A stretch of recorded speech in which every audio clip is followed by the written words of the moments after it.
quem nunca jogou o The Last of Us, pode pensar que o seu carro-chefe seria mais uma publicidade gráfica e fantasiosa de uma batalha de humanos contra zumbis, ou como chamados no jogo, infectados. Contudo, o jogo não se apoia nos elementos visuais de ação. Por mais incríveis que sejam as cenas de violência e aventura, não há dúvidas de que o que mantém o interesse do jogador são as relações humanas aprofundadas e a construção da personalidade de cada personagem. Nesta perspectiva, rotineiramente a problemática do que é justiça se faz muito pertinente dentro do contexto proposto. Em um cenário onde não existem leis e o direito escrito está morto, o que determina o certo e o errado, afinal de contas? Nos dois jogos, os personagens se veem diante de circunstâncias que exigem deles escolhas que colocam em xeque o que antes se tinha por justo ou injusto. No final do primeiro jogo, Joel descobre que Ellie, personagem na qual ele viveu a longa jornada do game, ao seu lado, compartilhando embates e segredos e adquiriu carinho como se fosse sua própria filha, teria que morrer para a realização de uma vacina que impediria que novos humanos fossem infectados pelo vírus, que os transformavam em zumbis. Logo, a questão vem à tona. É justo sacrificar uma vida em prol do interesse de uma coletividade de pessoas?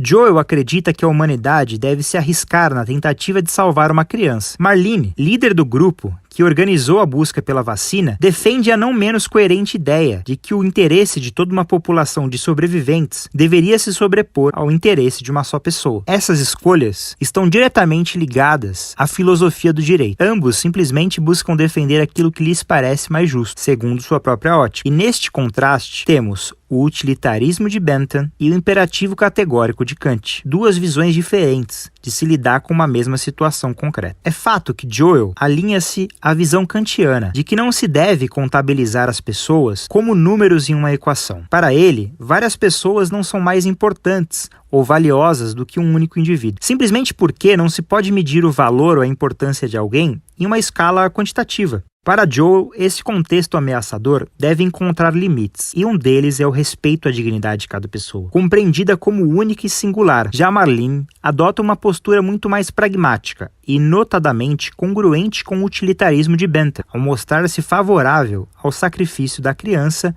em prol da segurança e do bem-estar do restante da humanidade. É flagrante sua pretensão, ainda que tácita, de maximizar a utilidade por meio de seu posicionamento. Não há como saber ao certo se os roteiristas de The Last of Us promovem o constante debate entre visões e concepções filosóficas contrastantes acerca do conceito de justiça de maneira consciente e programada. Mas o que mais chama a atenção disso tudo é a constatação de que em nosso dia a dia, toda e qualquer pessoa, ao se ver diante de uma decisão de maior ou menor importância, onde se vejam envolvidos os conceitos de certo e errado, fatalmente acaba por se alinhar, ainda que inconscientemente, a uma dessas correntes. O mundo, portanto, está repleto de utilitaristas que jamais ouviram falar em Bentham, muito menos leram o que ele escreveu. Também são incontáveis aqueles que diariamente empregam alguma medida do imperativo categórico, sem nunca sequer ter folheado qualquer das obras de Kant. No jogo, assim como na vida real, o que se nota muitas vezes é a dificuldade de cada um e de todos em manter uma coerência razoável em suas decisões. Por vezes, agimos por uma perspectiva utilitarista, pensando no bem-estar da maioria em detrimento de uma minoria. Em outros momentos, nos sentimos inclinados a agir segundo nossas convicções racionais pré-estabelecidas. Esta mesma dicotomia se faz presente nos reflexos de cada uma dessas correntes